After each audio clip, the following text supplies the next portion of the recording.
नमस्कार मित्रों, महाचिति YouTube channel में एक बार फिर आपका हार्दिक स्वागत है। हिंदी वर्णमाला और उसके अंतर्गत आने वाले वर्णों के उच्चारण से संबंधित एक विचार श्रृंखला के द्वारा मैं लंबे समय से आपसे जुड़ा हुआ हूँ। वर्तमान हिंदी वर्णमाला में ट वर्ग के साथ दो नए वर्ण मिलते हैं, जिन्हें क्रमशः ड और ढ के नीचे बिंदु डालकर संकेतित किया जाता रहा है, और वे वर्ण हैं ड़ और ढ़। ध्यातव्य है कि आज से 100 सालों पूर्व हिंदी भाषा के व्याकरण ग्रंथों में ऐसे किन्हीं वर्णों का अस्तित्व दिखाई नहीं देता। तो सवाल है, ये आए कहाँ से? इस प्रश्न के दो पक्ष हैं। एक, ध्वनि स्तर पर इनके अस्तित्व के आरंभ का, विकास का क्या इतिहास है, और दूसरा, लिपि चिह्न के स्तर पर यानी ड और ढ के नीचे बिंदु डालकर लिखने की प्रणाली का विकास किस तरह से हुआ। आज का वीडियो इसी विषय के इर्द गिर्द है। सबसे पहले हम ड़ और ढ़ वर्णों की हिंदी व्याकरण में स्थिति पर एक विचार करते हैं। आज से तकरीबन 100 साल पहले लिखे गए हिंदी व्याकरण नामक विख्यात ग्रंथ, जिसके प्रणेता महान व्यवस्थापक वैयाकरण पंडित कामता प्रसाद गुरु थे, में कहा गया था कि द्विस्पृष्ट उच्चारण जिह्वा का अग्रभाग उल्टा कर मूर्धा में लगाने से होता है। इस उच्चारण के लिए इन अक्षरों के नीचे एक बिंदी लगाई जाती है। द्विस्पृष्ट उच्चारण बहुधा नीचे लिखे स्थानों में होता है। क शब्द के मध्य अथवा अंत में, जैसे सड़क, पकड़ना, आड़, गढ़, चढ़ाना। ख दीर्घ स्वर के पश्चात अनुनासिक व्यंजन के संयोग में दोनों उच्चारण बहुधा विकल्प से होते हैं, जैसे मूडना, मूडना, खाड़, खाड़, मेढ़ा, मेढ़ा इत्यादि। हिंदी व्याकरण पुस्तक के अंक संख्या 45 में ये बातें अंकित थी, और इनमें गुरुजी ड़ और ढ को क्रमशः ड और ढ का स्थानीय उच्चारण भर मानकर यह विवेचन प्रस्तुत कर रहे थे, और उस उच्चारण को वे द्विस्पृष्ट उच्चारण कह रहे थे। अर्थात गुरुजी ने हिंदी वर्णमाला में ड़ और ढ के स्वतंत्र वर्ण के रूप में मान्यता देने का निषेध किया था। वे इन्हें क्रमशः ड और ढ का ही स्थानीय उच्चारण भर मानकर चलते हैं। हिंदी व्याकरण मीमांसा में काशीराम शर्मा कहते हैं, ड़ और ढ तो क्रमशः ड और ढ के वैकल्पिक रूप हैं, जिनके प्रयोग स्थल निर्धारित हैं। ड ढ का प्रयोग शब्द के आदि में, द्वित्व रूप में तथा अनुस्वार के पश्चात होता है। शेष स्थलों पर ड़ ढ ही उच्चरित होता है। वैसे तो शर्मा जी की बातें आंशिक रूप से सही हैं, लेकिन उच्चारण संबंधी जो नियम उन्होंने दिया है वह कुछ संशोधनीय प्रतीत होता है। जैसे खड्ग, षड्ज आदि शब्दों में शर्मा जी द्वारा रखी गई स्थितियां नहीं हैं। वे कहते हैं कि ड ढ का प्रयोग शब्द के आदि में, द्वित्व रूप में तथा अनुस्वार के पश्चात होता है। तो खड्ग और षड्ज में ये तीनों स्थितियां नहीं हैं, फिर भी ड ही उच्चरित हो रहा है, ड़ नहीं। क्यों? वैसे स्थान और प्रयत्न की परंपरागत भारतीय ध्वनि वैज्ञानिक दृष्टि से ड और ड़ और ड तथा ढ़ और ढ समान हैं, पर ड और ढ में किंचित दंत्यता के मिश्रण से ड़ और ढ़ का अस्तित्व बना है। पश्चिमी या आधुनिक भाषा विज्ञान इन्हें उत्क्षिप्त मानता है, ड़ और ढ़ को उत्क्षिप्त मानकर चलता है। उत्क्षिप्त का मतलब क्या होता है? ड़ का उच्चारण जीभ की नोक को उलटकर नीचे के हिस्से को कठोर तालु को झटके के साथ कुछ दूर तक छू कर किया जाता है, यही उत्क्षिप्त उच्चारण कहलाता है। तो ड़ और ढ़ के रूप में जो हिंदी में दो नई ध्वनियां दिखाई दे रही हैं आजकल, उनका कोई प्राचीन स्रोत है या ये नए जमाने में विकसित हैं? विचार करने पर स्पष्ट रूप से ऐसा दिखाई देता है कि ड़ और ढ़ ध्वनियों का स्रोत प्राचीन भारतीय आर्य भाषा अर्थात वैदिक काल से ही मिलने लगता है। वैदिक काल की लोक भाषा में दो स्वरों के बीच में आए ड और ढ क्रमशः ळ और उसके महाप्राण रूप ळ के रूप में ढल जाते थे। ळ ध्वनि के बारे में थोड़ा सा कहना चाहूँगा कि यह आज भी मराठी के लिए जो प्रयुक्त देवनागरी है उसमें ल को थोड़ा सा दूसरे रूप में लिख कर प्रकट किया जाता है और उसका उच्चारण ल के उच्चारण का हम ऐसा प्रयास करें जब जीभ की नोक को मुख की ऊपरी छत यानी मूर्धा में सटाकर बोलें ळ, तो वही है यह ध्वनि जो मराठी में एक खास प्रकार के चिन्ह द्वारा लिखा जाता है। यहाँ मैं वह आपके सामने चिन्ह प्रस्तुत करने में असमर्थ हूँ। तो वैदिक काल में लोक भाषा में दो स्वरों के बीच आए ड का उच्चारण ळ के रूप में होने लगा था और ढ का उच्चारण दो स्वरों के बीच में आए ढ का उच्चारण ळ के रूप में यानी ळ के महाप्राण रूप में ढला हुआ था, अर्थात उत्क्षिप्त उच्चारण। दूसरे शब्दों में किंचित दंत्यता के मिश्रण वाला उच्चारण। वे ही क्रमशः ड़ और ढ़ के विकास के प्राचीन स्रोत हैं। जिह्वा को ऊपर की ओर मोड़कर जिह्वाग्र के निचले भाग को मुख गुहा की छत से लगाकर ल बोलने का प्रयास करने पर जो उच्चारण होता है वही है ळ। इसे ध्यान रखना चाहिए। इस तरह ल और उसके महाप्राण रूप लह अथवा उनके जो हिंदी में अभी विकास दिख रहे हैं क्रमशः ड़ और ढ, क्रमशः ड और ढ स्वनिमों के संस्वन हैं। स्वनिम अर्थात वर्ण, और एक वर्ण ध्वनियों की एक जाति के रूप में होता है, तो उसके अंतर्गत उसके जो अनेक स्थानीय या विविध कारणों से उच्चारण वैचित्र्य होता है, उन सब व्यक्ति रूप स्वनों को समेट कर स्वनिमों का एक परिवार बनता है। तो ड और ढ अगर स्वनिम है तो ड ढ ये उसके संस्वन माने जाते रहे हैं। उदाहरण स्वरूप ऋग्वेद में ईडन, जिसका अर्थ होता है स्तुति, का विकास ईडन में भी हुआ। ऋग्वेद की पहली ऋचा है अग्निमीळे पुरोहितम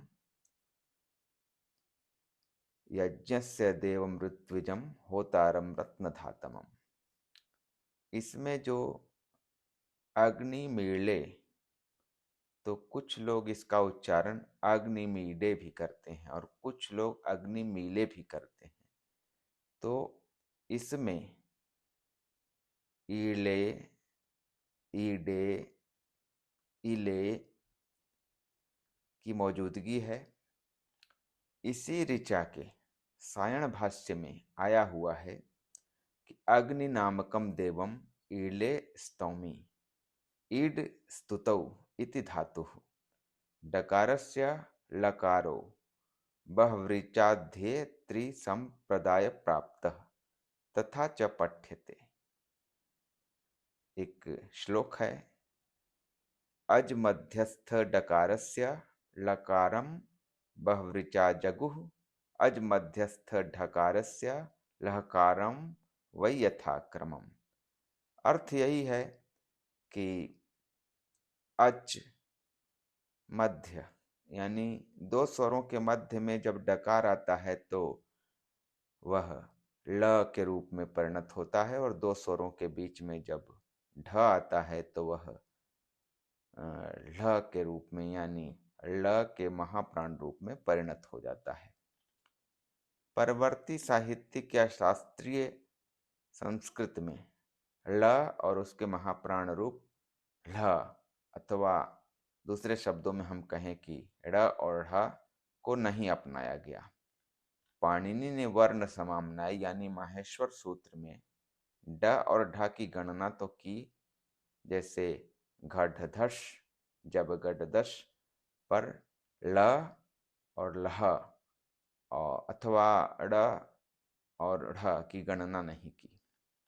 विदित हो कि पाणिनि ने अनुस्वार, विसर्ग, जीवा मूलीय, उपधमानीय, यम, नासिक्य, रंग, ह्रस्व गुम, दीर्घ गुम, यहाँ तक कि भले ग्राम विकृति वश रूप में ल और ल के अस्तित्व को यानी भाषा में इनके प्रयोग को वे मानते हैं, परंतु इन सब को वे स्वतंत्र वर्ण के रूप में वर्ण समाम्नाय में गणना को लेकर बिल्कुल सहमत नहीं है। इसी से वर्ण समाम्नाय में उन्होंने केवल 43 वर्ण ही उल्लिखित किए हैं, ऐ उन ऋ लिक ए ओं इस तरह से।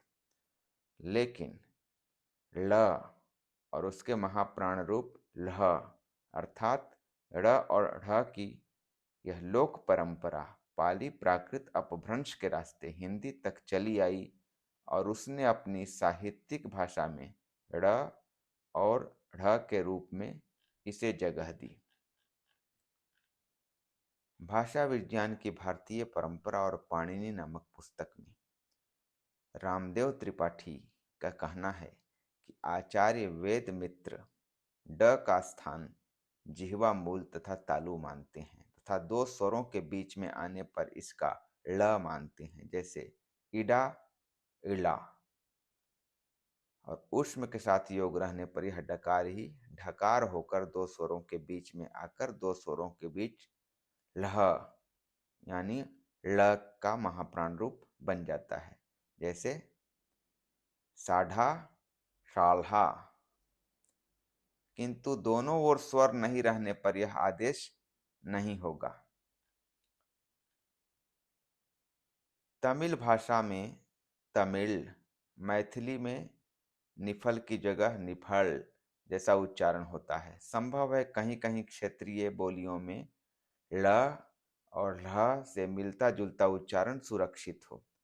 खड़ी बोली में इसकी जगह क्रमशः ड़ और ढ़ हो गए हैं।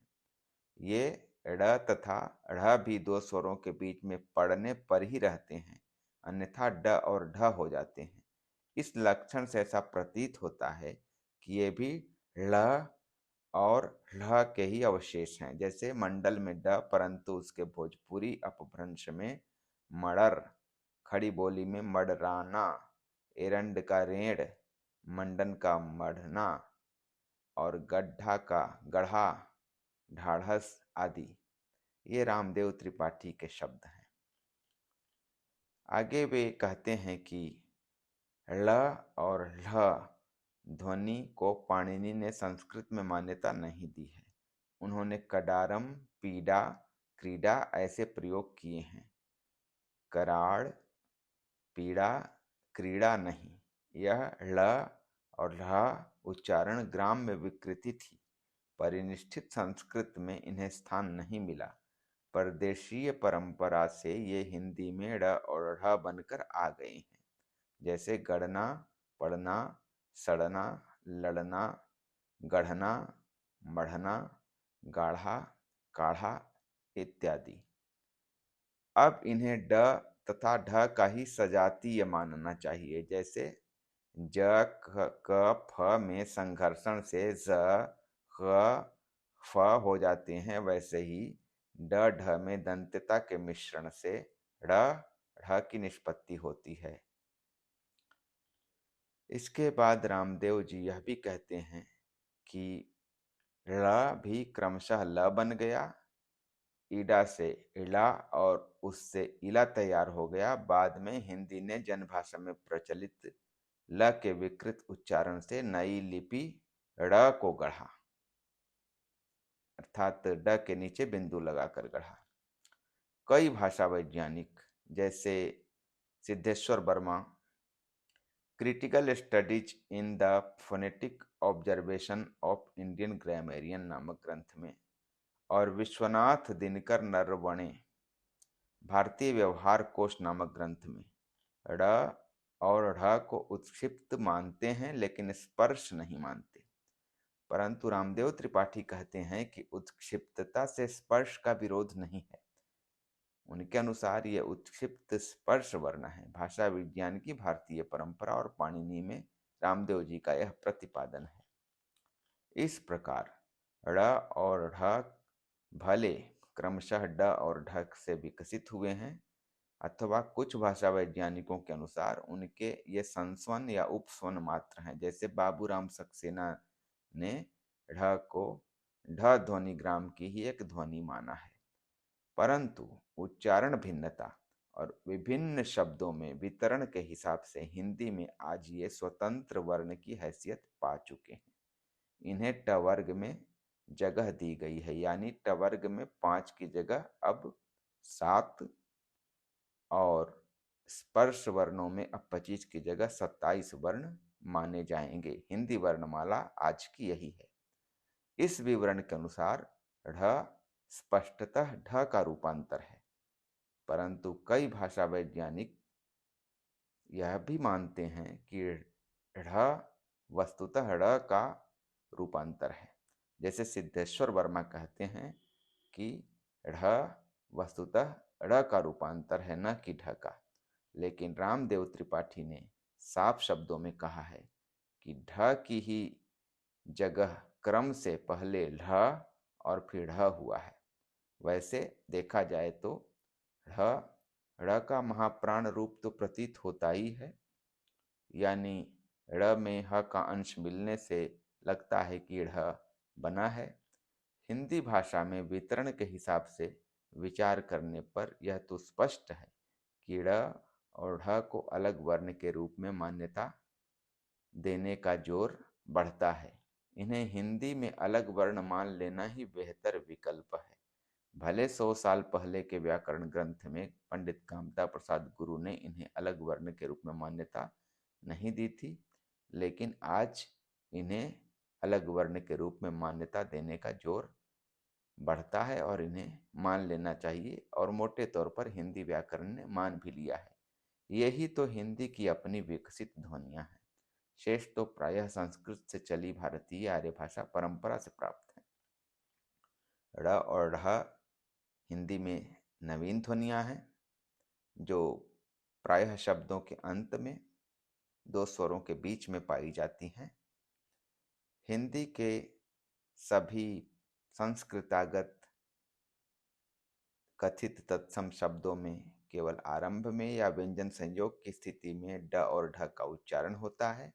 शेष स्थानों पर उक्त वर्णों की जगह क्रमशः ड़ और ढ उच्चरित होते हैं। जैसे डमरू, डिगना, अड्डा, भंडार, खड्ग, मंडप, कांड, ब्रह्मांड, तांडव, डंडा, पिंड, खड्ग, ढक्कन, ढोल, ढुलमुल, गड्ढा आदि में ड और ढ उच्चरित हो रहे हैं। पर पीड़ा, सड़ा, खड़ा, घोड़ा, पढ़ाई, बढ़, चढ़, गाढ़ा आदि में ड़ और ढ उच्चरित हो रहे हैं।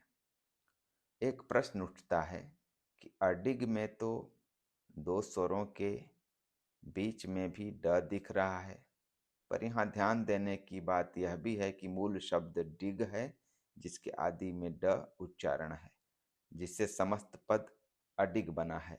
ऐसी हम व्याख्या करके एक समाधान यहाँ निकाल सकते हैं। पाणिनि सम्मत परंपरा में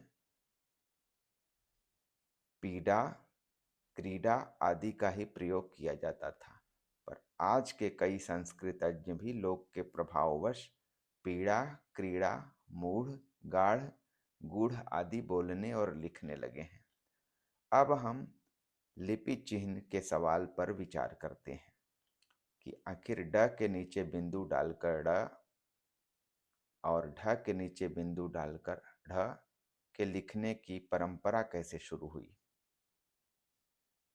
हिंदी के प्रसिद्ध पाठालोचक और मध्यकालीन हिंदी साहित्य के विद्वान लक्ष्मीधर मालवीय ने देव संपूर्ण ग्रंथावली के पहले खंड के प्राक कथन में लिखा है कि ड़ और ढ लिपि चिन्ह अब से 100 वर्ष पहले तक अस्तित्व में न थे, ये आधुनिक युग में गढ़े गए हैं। अक्षर के नीचे बिंदु, ऐसा ध्वनि चिन्ह संपूर्ण भारतवर्ष की किसी भाषा में नहीं है। 16वीं सदी में द्वितीय सिख गुरु अंगद देव जी द्वारा आविष्कृत गुरुमुखी वर्णमाला में भी ये अक्षर नहीं है। फिर हिंदी में ये दो अक्षर गढ़े गए तो इसकी प्रेरणा बिंदु बहुल फारसी वर्णमाला के सिवा अन्यत्र कहीं से नहीं मिल सकती। हिंदी के आगे या पीछे ईश्वर चंद्र विद्यासागर ने बांग्ला में ड और ढ के नीचे बिंदी लगाकर ड़ और ढ का आविष्कार किया। भारतेंदु द्वारा संपादित हरिश्चंद्र मैगजीन के अक्टूबर 1873 ईस्वी के अंक में ढ नहीं बढ़य है। 14 मार्च 1874 ईस्वी के अंक कॉलम 2 में टेढ़े टेढ़े। मालवीय जी यह भी कहते हैं कि कवि देव क्या, भारतेंदु पूर्व किसी भी रचनाकार के एक भी हस्तलेख में ड़ ढ़ अक्षरों के दर्शन न हुए। सन 1900 ईस्वी के आसपास उसके आगे पीछे गढ़े गए ड़ तथा ढ़ अक्षर चिन्हों का देव के पाठ में न होना स्वयं सिद्ध है। ये लक्ष्मीधर मालवीय जी के शब्द हैं, अर्थात उनके मत से आज से 100 साल पहले ड़ और ढ लिपि चिन्ह का अस्तित्व हिंदी में नहीं था। इसी संदर्भ में एक सूचना यह भी है कि एडविन ग्रिब्स ने ए ग्रामर ऑफ मॉडर्न हिंदी 1896 ईस्वी में लिखा था, जो बनारस से प्रकाशित हुआ था। एडविन ग्रिब्स सैमुअल हेनरी केलॉग के ग्रामर से पूरी तरह प्रभावित थे। 11 स्वर 33 व्यंजन क से ह तक वे मानते हैं, पर ग्रिब्स की विशेषता यह है कि वे ड़ और ढ को क ख ग ज फ के साथ ही बिंदु वाले वर्ण के रूप में गिनाते हैं, जो केलॉग में नहीं है। ध्यातव्य है कि ग्रिब्स स्पष्ट रूप से ड़ और ढ लिपि चिन्हों का इस्तेमाल करते हैं। स्पष्ट है कि तब इन लिपि चिन्हों का मुद्रण में प्रयोग शुरू हो चुका था, यानी जो लगभग 100 साल पहले अस्तित्व न होने की बात मालवीय जी कहते हैं, उसमें हल्का सा सुधार करके मैं यह कहना चाहता हूँ कि 100 साल से 4, 5, 6 साल या 8 साल पहले हिंदी में ड के नीचे बिंदु डालकर ड़ और ढ के नीचे बिंदु डालकर ढ़ लिखने की जो परंपरा थी वह चल चुकी थी।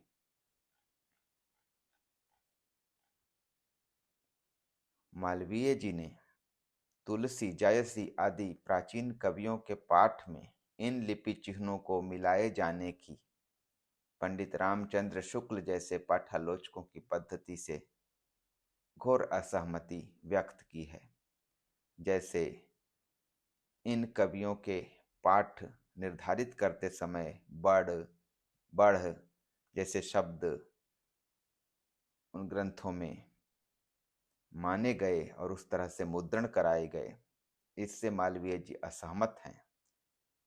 वे हिंदी शब्द सागर के एक उदाहरण के माध्यम से यह भी कहना चाहते हैं कि ड़ इस लिपि चिह्न ने तो संस्कृत वर्णमाला तक में प्रवेश कर लिया था और यह विसंगति थी।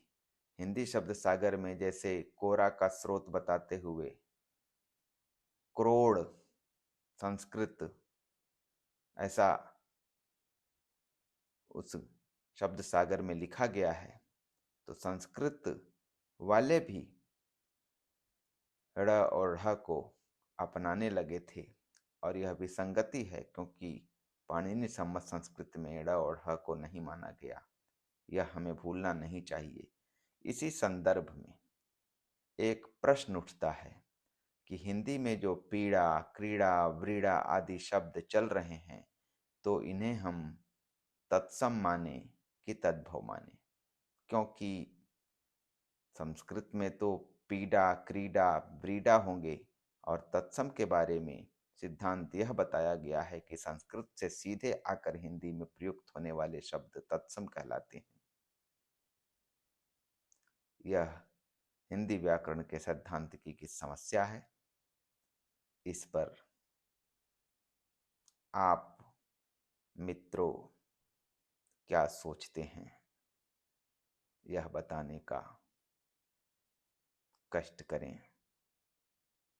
मैं तो जो सोच रहा हूं, अगर समय और सुयोग मिला तो किसी अगले वीडियो में विचार करके आपके समक्ष लाऊंगा। आज के वीडियो में इतना ही। जल्द ही किसी नए विषय पर कोई नया वीडियो लेकर मैं आपके समक्ष उपस्थित होऊंगा। तब तक के लिए नमस्कार।